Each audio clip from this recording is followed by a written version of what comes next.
Muito bem. Pessoal, então é uma alegria poder estar aqui. Nós vamos, o pessoal está vindo aí, eu queria compartilhar com vocês essas palavras segundo o tema que me foi dado, da missão do Carmelita Secular. E nosso provincial, Frei Emerson, ele já tocou em alguns pontos que eu gostaria de tocar, abrindo o leque do tema da missão Carmelita Secular, e, portanto, já adiantou algumas coisas, eu não preciso ficar repetindo. Muito bom, obrigado por ter desligado isso aí.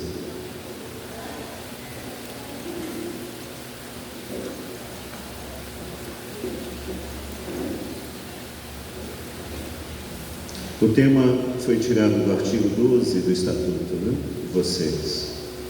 A missão não é opcional, mas parte integrante da identidade cristã. Um tema interessante, que a primeira coisa que me veio à cabeça foi uma pergunta, uma dúvida, a respeito de por que colocaram essa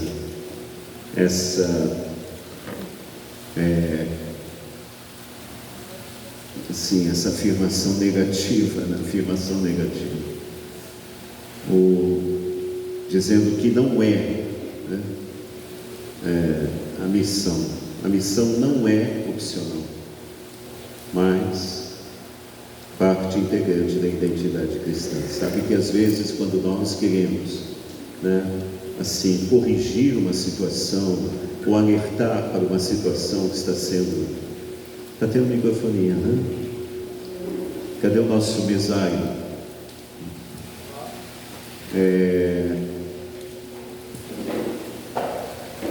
Quando a gente quer alertar para uma situação que está acontecendo, a gente diz, sempre alerta para aquilo que a coisa não é. Por exemplo, quando se fala do escapulário que nós usamos. O escapulário não é um amuleto, Escapulário não é alguma coisa mágica, mas é isso aqui. Então, isso para dizer que há um risco, de se ter o escapulário como uma coisa, um objeto mágico, de magia.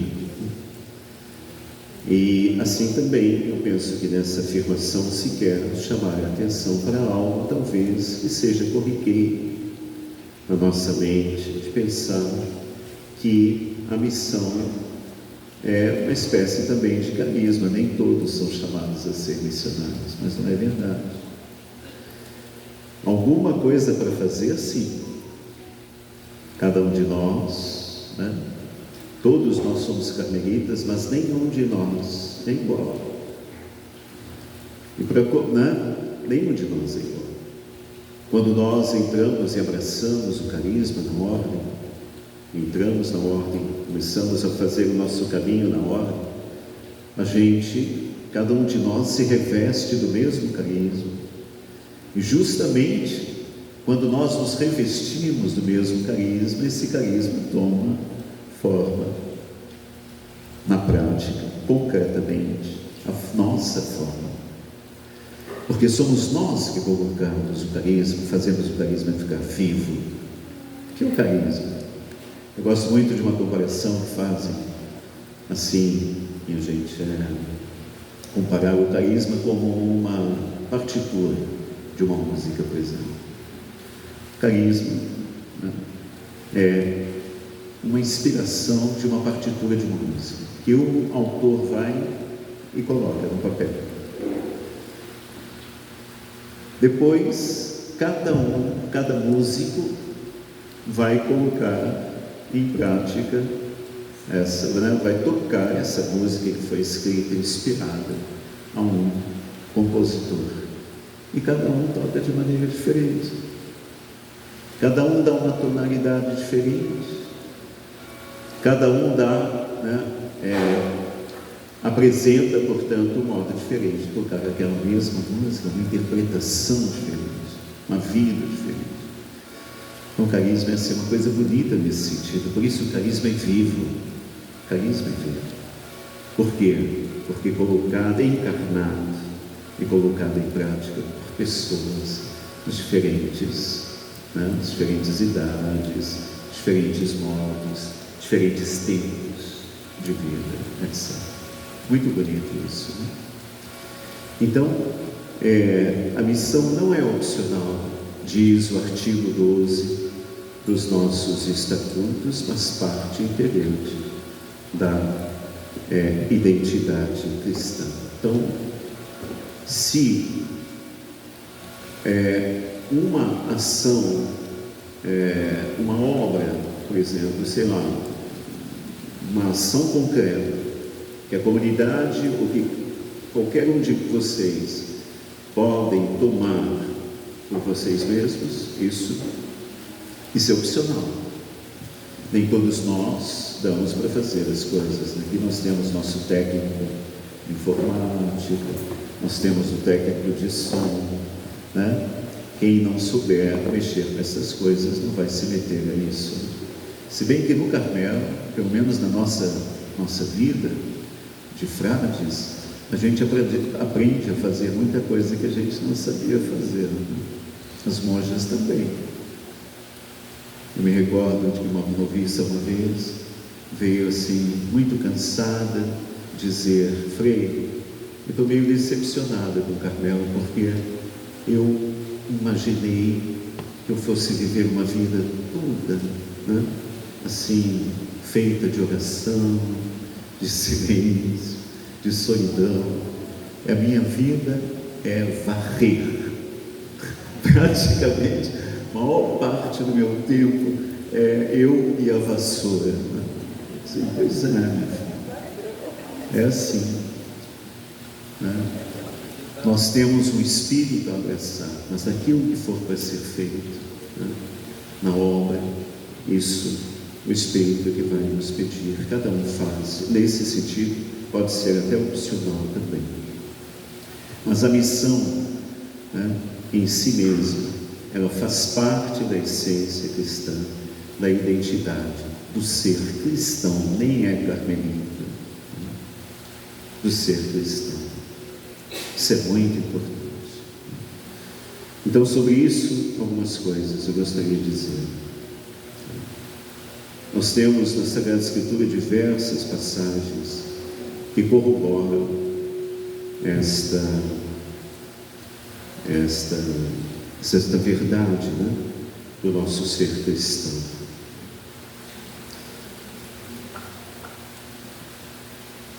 A Igreja diz, minha gente, que o batismo nos configura Jesus, não é essa grande graça que nos dá, que nos confere o batismo? Pelo batismo, nós todos nos configuramos a Cristo Jesus, nos tornamos uma coisa com Ele, começamos o nosso caminho de amizade com Jesus, né? Somos, portanto, nos configura Jesus e, consequentemente, o batismo nos associa à sua missão. Se eu estou configurado com Cristo, participo desde o batismo a Jesus e a sua missão, a pessoa de Jesus e a sua missão para conosco, para com a humanidade, desde o batismo. E o batismo também, de novo, e o batismo também nos torna, além de discípulos do Cristo, membros da Igreja. São Paulo, primeira carta aos Coríntios, 12, 13. Fomos todos batizados num só Espírito para sermos um só corpo. Portanto, vejam, essas duas realidades do batismo mais importantes, fundamentais, o batismo realiza em nós. Nos configura Jesus e nos introduz como membros da sua igreja, da igreja, conforme a comparação que São Paulo estava a fazer da igreja como um edifício, como uma construção, cuja cabeça é Jesus, e todos nós somos tijolinhos nesta construção. Portanto, e o que é a igreja, senão? Por que a igreja foi fundada? Sob o alicerce dos 12 apóstolos, dos discípulos do Senhor, senão para dar continuidade à sua missão. A igreja existe para isso. A igreja foi fundada para dar continuidade à missão do Senhor Jesus. Portanto, se nós somos membros da igreja, todos nós, os batizados, abraçamos, ao abraçar Jesus e nos configurar a Ele, abraçamos a missão de Jesus, que é confiada na igreja, para que ela dê continuidade a essa missão. Então, essa primeira coisa, que é muito clara para todos nós. Tem uma coisa que eu acho muito bonita. Aqui vamos abrindo lequezinhos, um lequezinho a partir do tema. Então, essa primeira coisa, a missão faz parte do ser cristão. Se eu sou cristão, eu abraço a Jesus e a sua missão. Mas tem uma coisa também que eu acho bonita, que foi resgatado pelo Concílio Vaticano II, que é a questão do tríplice bonus. Todos nós já ouvimos falar disso. Nosso Senhor Jesus não está assim. Jesus realiza, faz parte do seu próprio ser e da sua missão, o tríplice bonus. Quais são esses mundos, o ônus, a função, esses 3 encargos do Senhor Jesus? O Senhor Jesus é Rei, Profeta e Sacerdote. Então, os 3 mundos, real, profético e sacerdotal do Senhor Jesus, todos os batizados participam deste tríplice mundos. E eu vou deixar aqui para vocês uma tarefa. Quem sabe, para quem gosta mais de estudar, de aprofundar, é um tema interessante para se aprofundar a respeito do tríplice mundos na vida laical. O que é ser sacerdote? Como participante do sacerdócio santo de Jesus, e chamados nós todos a sermos sacerdote. O que é ser sacerdote na vida laical? O que é ser rei? Todos nós somos chamados, e Jesus, Deus, quer fazer de nós um povo de reis, diz a Sagrada Escritura, o sacerdócio real. O que significa isso na vida secular?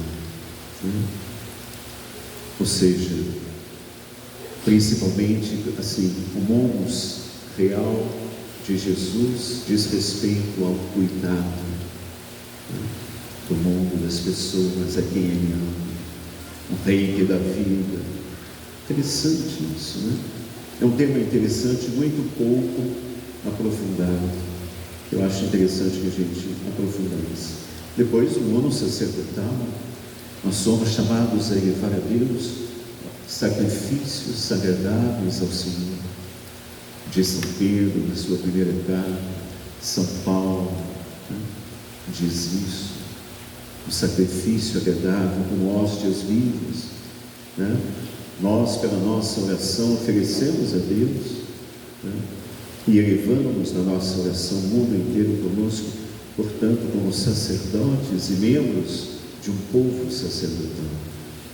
O que significa ser sacerdote na vida laical, carmelita, descalça? Interessante. Bom, o leque se abre também aqui por uma pergunta que a gente pode fazer. Se nós, pelo batismo, nos tornamos discípulos de Jesus e missionários dele, ou seja, abraçamos a mesma missão que é dele, qual é a missão de Jesus especificamente? Uma pergunta importante para entender a nossa missão. A missão do carmelita secular, descalço, secular, é preciso perguntar-se, afinal de contas, qual a missão de Jesus que todos nós, pelo batismo, abraçamos? A missão do Cristo, nós podemos dizer a mesma coisa em diversas direções, de diversos modos. A missão do Senhor, nós podemos dizer, é manifestar o rosto amável do Pai.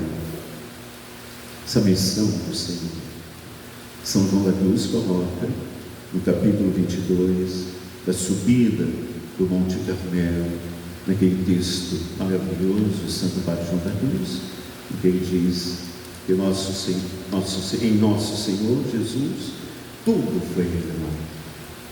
Toda a revelação do Pai se revelou, de modo que o Pai, depois de Jesus, não tem mais nada para falar, porque disse tudo o que tinha que ser dito através do Senhor Jesus.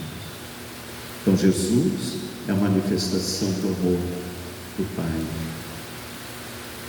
Ou podemos dizer também que Jesus é a manifestação do amor do Pai, portanto, este amor se manifesta com desejo de salvação para o homem que, através do pecado, perdeu de vista o seu Pai. Então Jesus realiza, através do seu mistério, através da sua encarnação, ou através de todos os seus gestos, a igreja diz que todos os gestos de Jesus, eles são redentores, todos. Por isso que para nós é interessante saber, perceber, e às vezes até imaginar. A nossa oração também é feita de imaginação, Santa Teresa nos ensinou, e quando a gente reza, a gente deveria aproveitar bem a nossa capacidade imaginativa, nossa capacidade de fantasia, para poder rezar, especialmente com as coisas que se referem ao Senhor. Quando Ele diz alguma coisa para uma pessoa, quando Ele se encontra com alguém, quando aquela mulher tocou na veste de Jesus no meio da multidão, o Senhor sentiu que uma força saía dele. Não dá para imaginar qual foi a reação dele, como que ele abriu os olhos, como que ele manifestou uma expressão facial, isso que ele sentiu. Porque todos os atos de nosso Senhor são salvadores, todos. Isso é bonito demais. Então Jesus, a missão de Jesus é nos salvar nós que pelo pecado estávamos distantes do Senhor. Então mostrar o rosto amável do Pai, que se manifesta um desejo de nos fazer reencontrar-nos novamente com este amor do Pai. Essa é a missão de Jesus. A missão de Jesus, Papa Francisco gostava de insistir nisso quando ele escreveu os primeiros documentos do seu pontificado. A primeira encíclica foi sobre o amor, a fé, o Pai. Tem uma encíclica escrita pelo Papa Bento sobre a caridade, mas que ele lançou. Mas depois a exortação apostólica, aquela Evangelii Gaudium. Então nessa exortação apostólica, o Papa Francisco insiste em dizer a respeito daquilo que é mais fundamental no Evangelho. E, portanto, aquilo que é de fato o fundamento da boa nova, aquilo que é de fato o Evangelho, né? Boa nova, boa notícia. E ele diz como nós temos necessidade, talvez a partir daí, saber o que é a boa notícia, de saber hierarquizar, né, as coisas na igreja, na evangelização. Existem coisas que são mais importantes do que outras, e às vezes a gente coloca, mistura, né? E então ele diz que é muito importante voltar, portanto, àquilo que é o coração da boa nova, da evangelização, do Evangelho. E o coração do Evangelho é a boa notícia de que Deus nos ama em Jesus, né? Deus nos ama em Jesus. Tão bonito isso também. Com Jesus veio para anunciar uma boa notícia. Principalmente isso se encontra naquele texto do Evangelho de Lucas, em que Jesus entra na sinagoga, né, e dá um livro do profeta Isaías. Jesus lê aquele texto em que diz: o Senhor me enviou para proclamar uma boa nova aos povos, para libertar os cativos. Não lembram desse texto? Veio para ser Messias, veio para poder colocar as coisas na ordem, porque Deus, com as quais Deus havia sonhado e criado o homem, né? Então esta é a boa notícia, veio para nos dar uma boa notícia. Nesse sentido, portanto, a missão de Jesus é evangelizar, e a missão dos discípulos de Jesus também é proclamar esta boa nova, é evangelizar. Depois, vamos abrir o lequinho.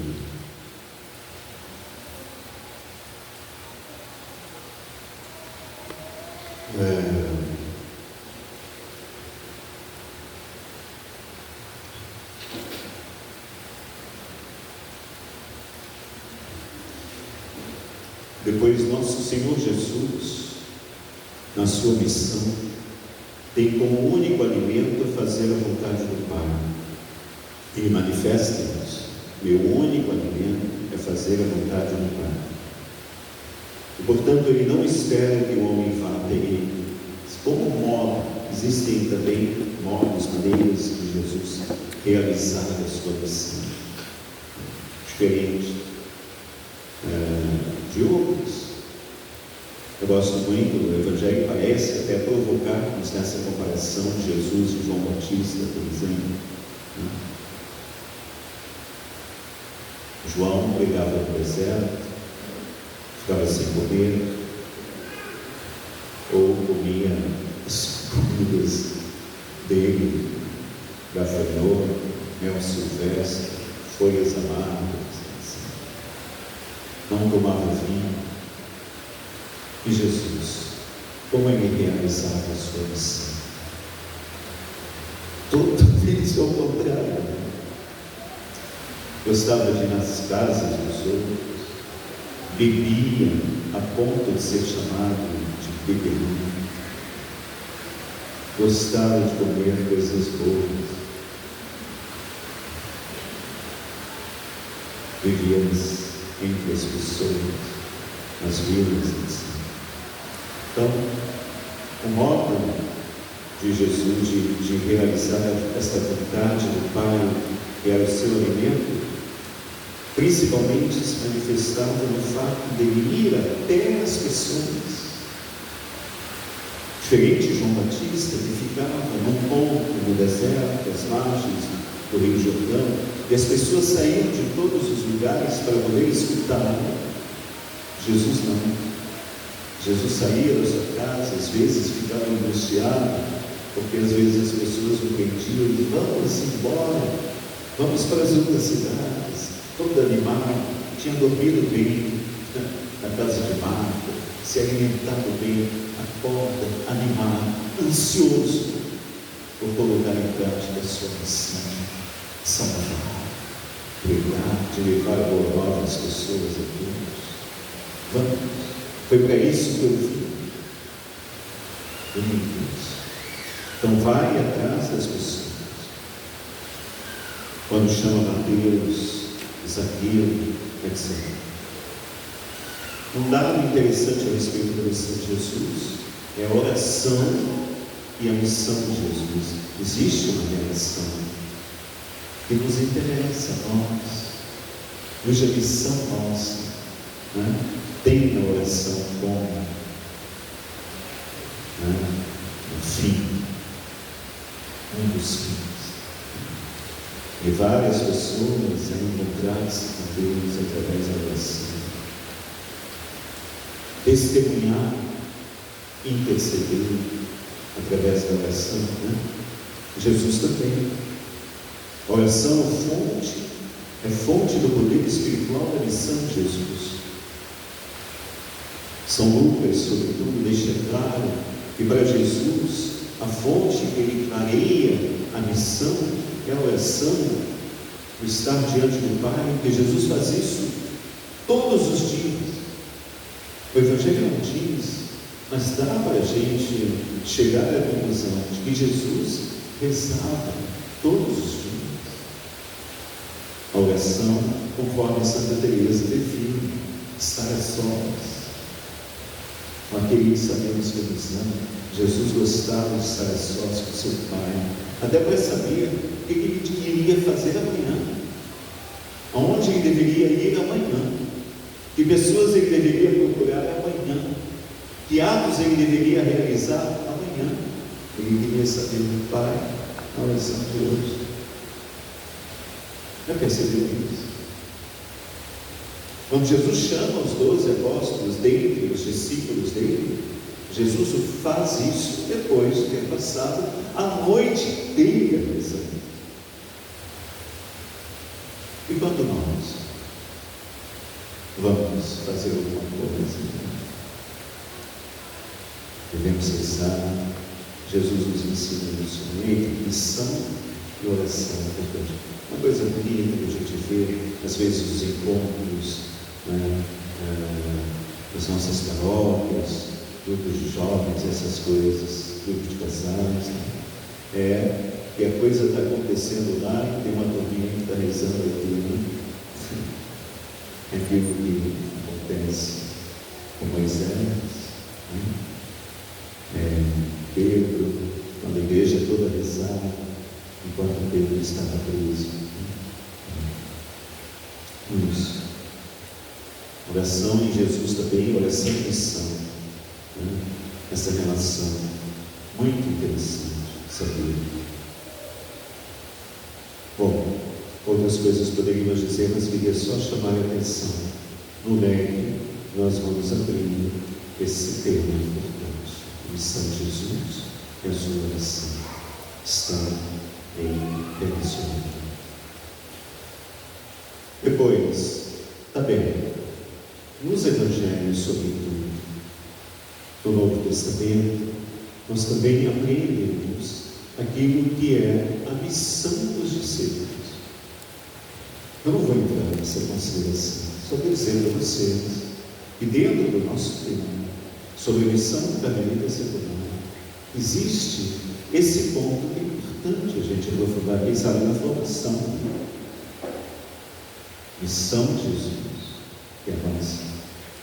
A missão dos discípulos, que é nossa, que nós aprendemos em tantas coisas que estão, sobretudo nas Sagradas Escrituras, lá nos Evangelhos. Todas aquelas informações aqui a respeito do envio que Jesus faz aos discípulos na missão, fracasso, dificuldade dos discípulos de entender a missão, os perigos da missão, tantas coisas bonitas Jesus coloca a respeito da missão dos discípulos, o ensaio,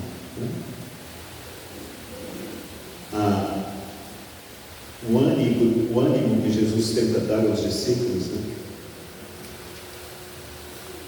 dizendo, por exemplo, naquele momento, depois de Deus enviar a missão, aquela passagem que Jesus depois marca com eles no encontro de volta, E aí, um dia determinado, na hora determinada, os discípulos começam a vir de diversos lugares para o mesmo lugar onde está Jesus. E aí Jesus todo contente, os discípulos também felizes. Por quê? Porque deu certo, aconteceu tudo direitinho.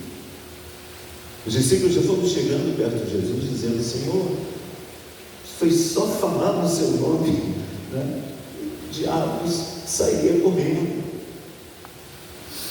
E Jesus confirmava, dizendo: eu vi Satanás cair como um raio do céu. Missão, né? Primeira experiência missionária, tantas coisas bonitas, mas Jesus ali diz assim, os discípulos, uma afirmação importantíssima a respeito da missão de qualquer um na igreja: não fiqueis contentes porque você conseguiu realizar uma obra bonita, porque os demônios saem correndo com a sua presença, etc., ou porque as pessoas se convertem, né? Ou porque você faz tantas coisas bonitas na sua missão, mas porque o seu nome, ficar contentes porque o seu nome está escrito em cima. Deus te ama. E a sua, na verdade, Jesus também nos ensina o seguinte: a missão do discípulo é uma missão de correspondência, de gratidão ao Divino. Porque a nossa missão que a igreja confere, que Deus inspira ao Carmelo descalço, os seus 3 ramos. Eu estou pensando esses dias, essa coisa está me matutando a cabeça, né? 3 ramos, não são 3 obras. Apesar de que cada ramo é de um estado de vida diferente. 3 estados de vida diferentes, meios, frágeis, mendigantes, no trabalho pastoral, na confissão, sendo pública, morando em convento, sendo transferido aqui para mim. E as monjas, vida monástica de clausura, contemplativas, não podem ser transferidas, ficam para a vida inteira dentro do mosteiro, em vida recolhida. 3 estados de vida totalmente diferentes, mas uma ordem só. Eu até pensava o seguinte: será que, ao invés de dizer ordem das carmelitas descalças, ordem dos carmelitas descalços e ordem dos carmelitas descalços seculares, nós poderíamos dizer ordem carmelitana descalça, frades, monges e leigos, seculares.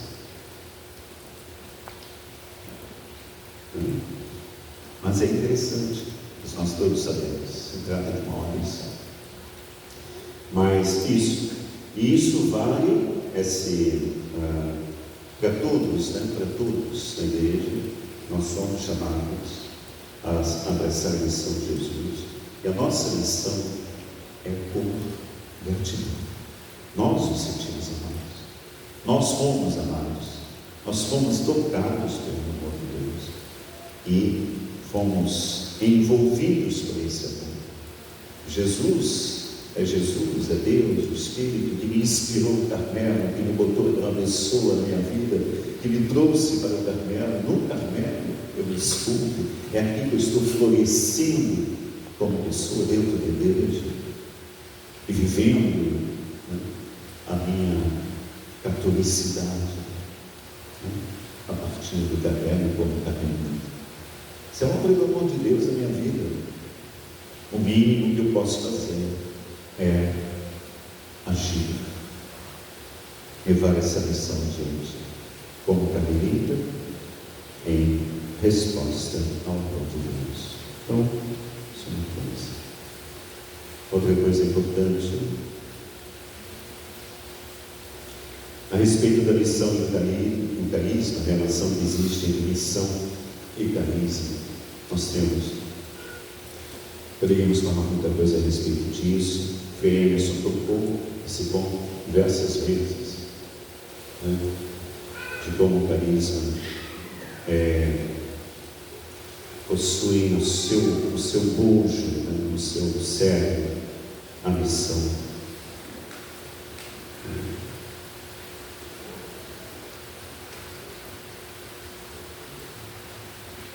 A respeito do carisma, uma formação, uma parte do tema do carisma, uma coisa imensa. Carisma com dons particulares, pessoais, e o carisma de fundador. Carisma que leva uma pessoa a agregar pessoas ao seu redor, na fundação de uma ordem, de uma família religiosa. Carisma carmelita, descalço, é um carisma de fundador, de ordem, carisma de uma ordem, que vocês, como leigos, abraçam e procuram viver na própria vida. Então, a relação que existe entre missão e carisma, a missão é o fim do carisma de uma ordem, da nossa ordem. Nossa ordem foi fundada para uma missão, não para fazer algo particularmente, mas carisma, por definição, está na primeira carta aos Coríntios, é uma graça dada pelo Espírito para a edificação de todos, a edificação da igreja. O Frei Emerson deixou isso bem claro para nós na sua colocação. Portanto, missão importante. Gabriel foi chamado para uma missão, ou para o seu modo, inspirado pelo Espírito Santo, pelo carisma, participar da missão da igreja, que é a da igreja toda. Nós vimos ali missão. Muito bem. Então, aqui nós chegamos no ponto central do nosso tema. Qual é a missão da Carmelita Secular? Nós temos os documentos. Todos os ramos da nossa ordem, cada ramo tem umas constituições próprias, não tem? Não é uma constituição para todas, não. Cada um tem a sua constituição. Certamente, nessas 3 constituições que nós temos para cada ramo, uma para cada ramo, os primeiros números são todos parecidos, porque está ali o fundamento do carisma. Principalmente no que se refere à nossa filiação a Santa Teresa de São João da Cruz, patrimônio. Nós vamos vestindo e conhecendo o carisma na medida em que nós vamos nos aprofundando, como disse o Frei Emerson, ou seja, profundidade. Nós vamos nos aprofundando, lendo as obras dos nossos santos, conhecendo-os, a gente vai, se moldando. Carisma não é uma coisa fácil, não é uma coisa que está no escapulário, de modo que você coloca o escapulário enquanto você se sente carmelita e sabe como viver em todos os momentos da sua vida, em todas as situações, como carmelita. Carisma é alguma coisa em que você vai conhecendo o tempo, e ao conhecer vai se moldando. E posso dizer para vocês o seguinte: nós somos privilegiados como ordem da igreja, inspirada, desejada por Deus, mantida por Deus na igreja, já há mais de 400 anos. A coisa boa é a seguinte: para todas as grandes orientações que eu preciso na minha vida, tenho sempre uma palavra de Santa Teresa, ou dos nossos santos, sempre, para tudo.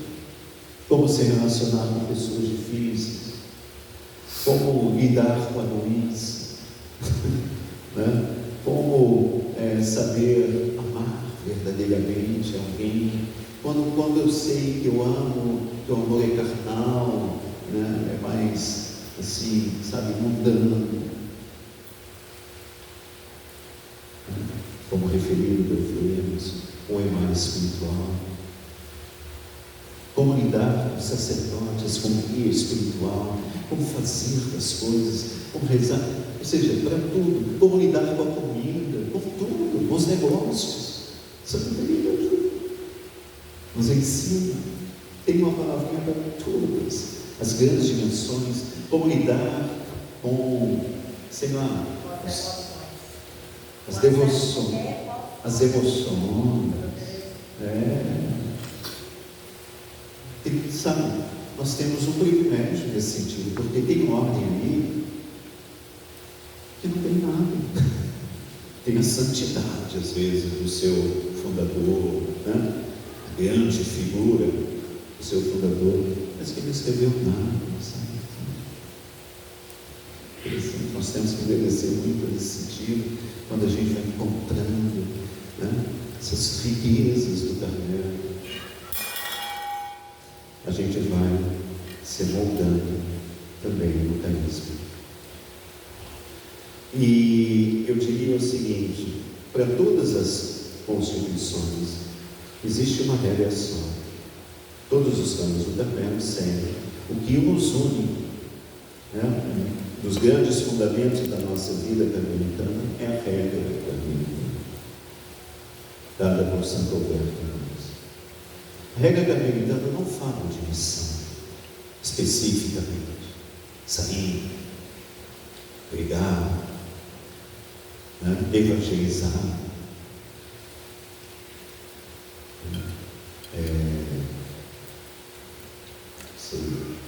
irradiar nosso carisma, a nossa fé, não fala. Mas fala uma coisa importante em primeiro lugar, praticamente o capítulo 2, quando diz, né, que cada pessoa deve viver e servir a nosso Senhor, a Deus, fielmente, com coração puro e reta consciência.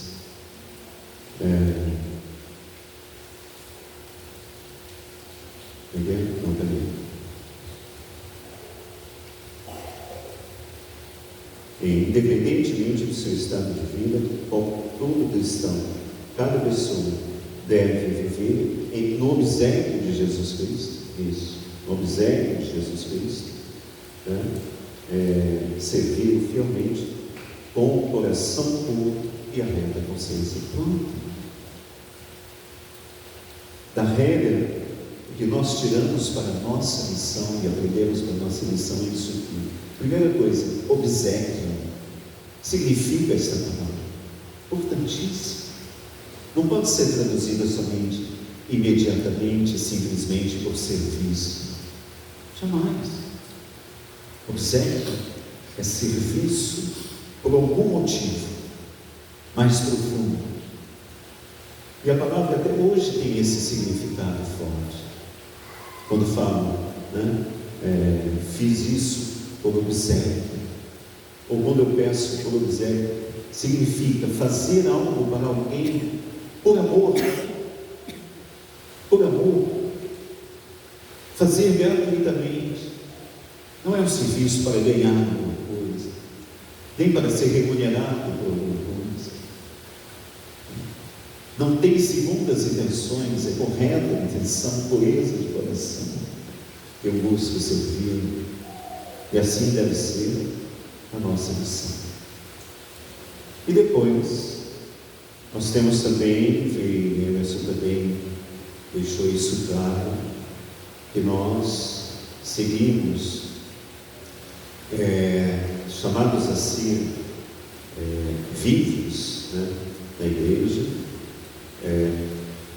a partir do segmento dos nossos santos padres, né? Santa Teresa e São João da Cruz, sobretudo. como eles realizavam a missão, que importância tinha a missão para eles, ou que importância e consciência eles tinham da missão da igreja e da missão deles, né, no interior do coração deles. Nós sabemos, isso aqui é para aulas, né, também. Mas o espírito missionário, desejo de irradiar, né, o amor do Senhor aos outros, estava no coração, o amor à igreja. O amor à igreja. Na verdade, se nós formos ver, o Carmelo Descalço nasce no coração de Santa Teresa em função das coisas que estavam acontecendo no coração da igreja e, portanto, no coração do mundo. Então, Santa Teresa tinha igreja e mundo dentro do seu coração, de modo que as coisas que estavam acontecendo, as loucuras, as coisas terríveis que chegavam no seu ouvido em forma de notícia, doíam no seu próprio coração, porque eram feridas, perigo de morte para o mundo, para a igreja. Olha como é bonito isso, espírito missionário. Bonita a pergunta que Santa Teresa faz, né? Quando ouvindo falar sobre todas as coisas que estavam acontecendo, ela faz uma pergunta que eu acho que todos nós devemos fazer quando nós trouxe aqui, Frei Wilson trouxe para nós a situação que nós estamos vivendo em relação à igreja, dormindo, né? Cada um de nós se posicionando, todos nós nos posicionando. A pergunta que eu tenho que fazer,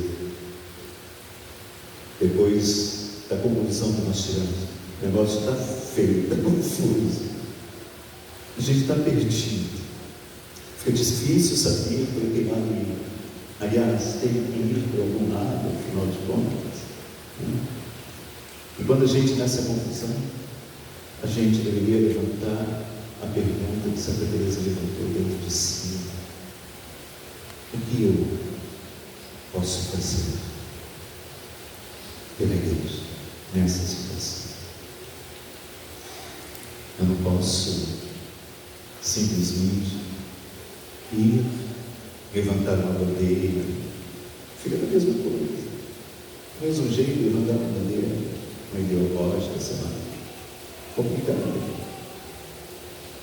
Santa Teresa, nesse ponto, foi muito equilibrada e por isso mesmo foi muito eficaz, importante, não só para a construção de uma nova ordem, inspirada pelo Espírito, mas para a reforma da igreja inteira. Inaugurou um novo tipo de vida religiosa. Muito mais. Porque ela disse: eu vou fazer o seguinte, eu posso fazer pela igreja, é ser, abraçar a minha vida, aquilo que Deus está me pedindo, ou seja, que eu me consagre a Ele, a verdade dEle, e viva a minha consagração através dos meus votos do modo mais fiel possível, porque eu preciso de amigos verdadeiros nesse momento. A igreja precisa de fiéis verdadeiros nesse momento. Bonito, não? Então, o espírito missionário, desde o início, o Carmelo nasce em função de uma missão importante pela igreja, para a igreja. Depois São João da Vida, depois Santa Teresa, a vida toda, com todas as pessoas com quem convivia, Santa Madre Teresa, depois da sua conversão, tornou-se aquele raio de luz, feliz da vida, por ter encontrado o seu tesouro, né? E querendo compartilhar com todo mundo, alma missionária o tempo todo, fazendo mil coisas ao mesmo tempo, em que todas as demandas abraçam. São João da Cruz é a mesma coisa. Se nós formos ver todas as coisas que São João da Cruz faz, com tantas pessoas diferentes, ele se relaciona para poder dar uma palavra, confissão, os diversos modos com o qual ele age, interage, né? Missiona. na sua vida, não parava assim embaixo da cruz também, pegava na mão para construir os próprios conventos, ele mesmo como pedreiro, tantas outras coisas bonitas realizou. Quer dizer, existem muitos modos e Deus vai me inspirando a respeito de como colocar em prática aquilo que é a missão de um caminho. Muito bem. Então, eles são os nossos exemplos. Nós devemos sempre e depois os outros santos, Santa Teresinha, Menino Jesus, sobretudo a grande padroeira das missões. Por último, é que eu termino, trago para vocês o que poderia ser apenas,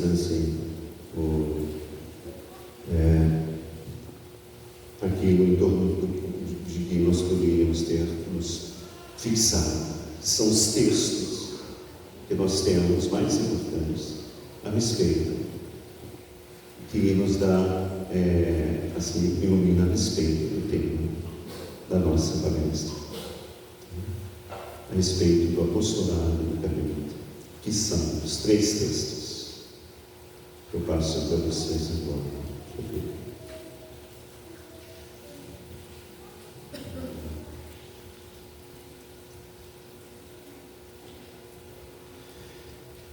O texto das Constituições da OCDS, o número 4, as missões da OCDS, o capítulo 4, a serviço do projeto de Deus, esse é o título, o texto das Constituições. Depois, o Estatuto, também o número 4, capítulo 4, título 4, do apostolado, artigos 12 ao 14. E a Ratio Institutionis, que fala sobre a formação do Carmelita Meio, do número 89 ao 93. São esses 3 textos que tratam da missão.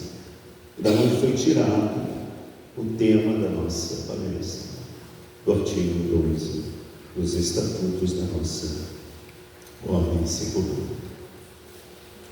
Todos os 3 textos, eles são complementares e são muito práticos, no sentido de dizer que o carmelita secular participa da missão da igreja e participa da missão da ordem, porque a ordem foi chamada para uma missão.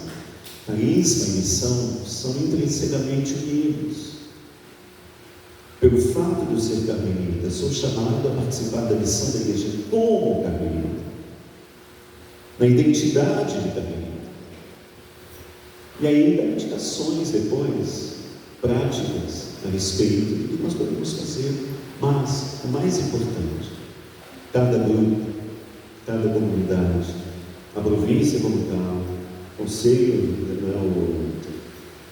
regional, os regionais, eles, dependendo da demanda do momento, de uma inspiração do Espírito Santo a partir da manifestação de um membro de vocês, membros da nossa ordem, pode surgir 1000 caminhos, 1000 modos, porque todos os modos podem ser esses.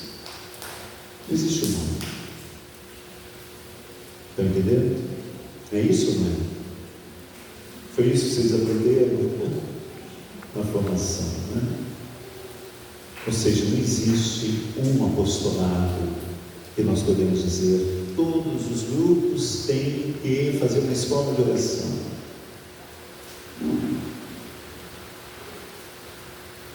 Cada grupo vai encontrar o seu modo, ou de apostolado comum, que a comunidade toda resolve fazer, ou de apostolado individual. Mas todos são chamados a fazer a obra, segundo aquilo que a vida inspira. Sempre procurando participar daquilo que é em comunhão com a igreja, como também nos lembrou Frei Lúcio. Não é? Mas eu, assim, termino fazendo uma proposta, talvez, mais interessante. Eu acho que mais do que saber que a missão faz parte do meu ser. Eu ser cristão antes de ser católico, portanto, eu ser carmelita descalço. E como carmelita descalço, sei que existem alguns fundamentos que me qualificam como carmelita descalço. A busca de Deus, o rosto de Deus, contínuo alimento desta convivência com Ele pela oração, séria, etc. Eu diria que o que animará a nós, a nossa missão, e quem sabe encontrar, sei lá, luzes para o que eu poderia fazer, ou cada grupo poderia abraçar, é aquilo que vocês já fazem. Porque desde que eu comecei a estar em contato com vocês, a gente já antes, né? A gente está sempre em contato com a missa do lar, o tempo todo da nossa vida, desde quando a gente entra na ordem, a gente se encontra com os irmãos, está sempre em contato. E como é bom ver uma família tão grande. No ramo laical, o galho está enorme, muito maior que os nossos. O ramo das monjas também, dos velhos, como nós somos o ramo da árvore do Brasil. Mas é bonito ver isso. E no contato agora, mais ainda, eu tenho notado como se tem feito coisas bonitas. Tanto individualmente, nossa irmãzinha, aulas de teologia, de espiritualidade patrística. Outro ali, lançou um livro agora, a respeito da ordem, da história, da própria presença da ordem dos 25 anos, a literatura, o Dídimo. A Ana, à frente da comissão de espiritualidade da província, quanta coisa está sempre enchendo o saco da gente, desculpa a expressão. Vai fazer alguma coisa, isso é bonito. E a função é essa mesmo. Vamos fazer isso, vamos saber aquilo, o que podemos fazer para ajudar os irmãos a viver cada momento. E tantas outras coisas. Nós temos uma irmãzinha aqui que construiu uma capela num bairro, em Terezinha. E tantas outras coisas que a gente soubesse. Por isso que a divulgação é importante. Daquilo que nós fazemos na nossa missão.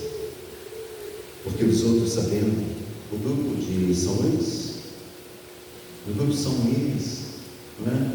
criou uma espécie de grupo para ensinar as pessoas a rezarem, sobre introdução à oração, não é isso? Vão nas paróquias, que querem. Olha, quem não vai querer quando você apresenta um projeto desse? Olha, a gente vem aqui, a gente faz 2 apresentações, 2 encontros, para que as pessoas possam ser introduzidas na oração. Coisa maravilhosa, coisa nossa. Isso não encanta? Não só deveria encantar, poderia suscitar em nós também desejo de fazer alguma coisa nesse sentido. Então, acho que mais do que procurar coisas para fazer, é compartilhar o que já fazemos, porque o Espírito já age nas nossas comunidades.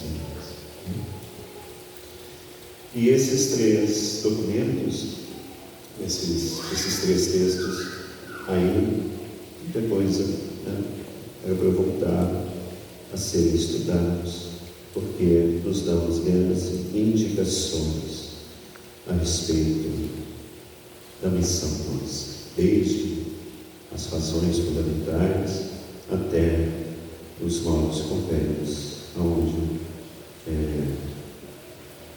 agir. Por último, finalizando, o Frei Emerson falou dos lugares, no final da fala dele, falou dos lugares, não sei se é lugares que ele chamou, aonde o carisma ele se vive. Não, falou uma outra coisa, né?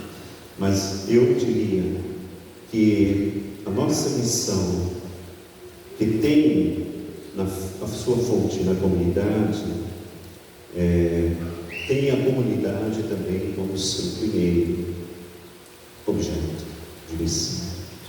Então, a respeito dos lugares da missão, veja que interessante, a nossa missão de carmelitas seculares, ela, pelo fato mesmo de sermos seculares, ela tem seus lugares de missão.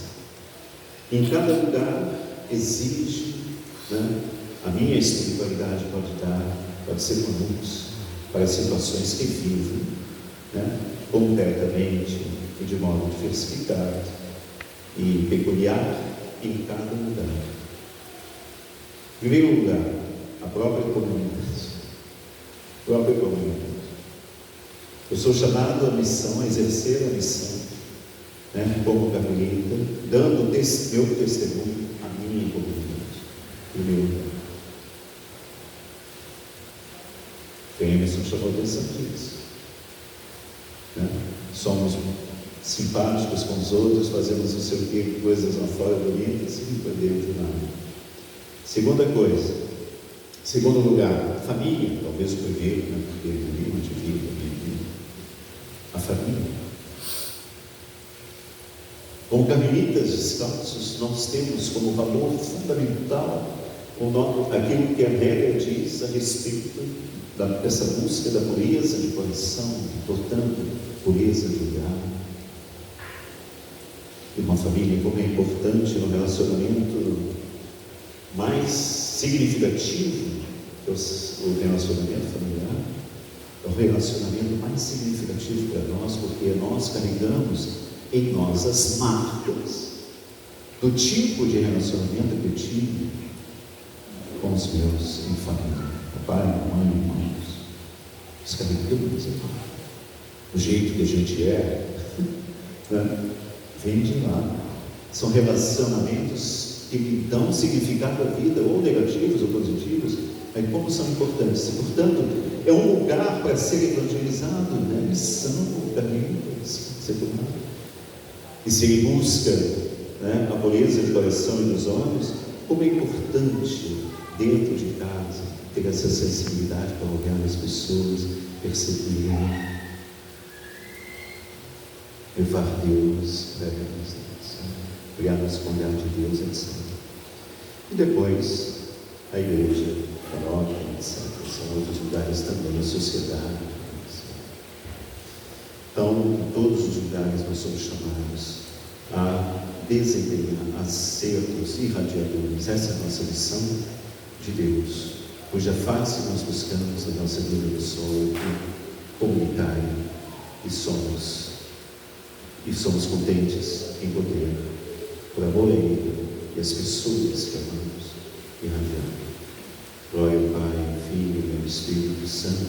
Como era no princípio, agora e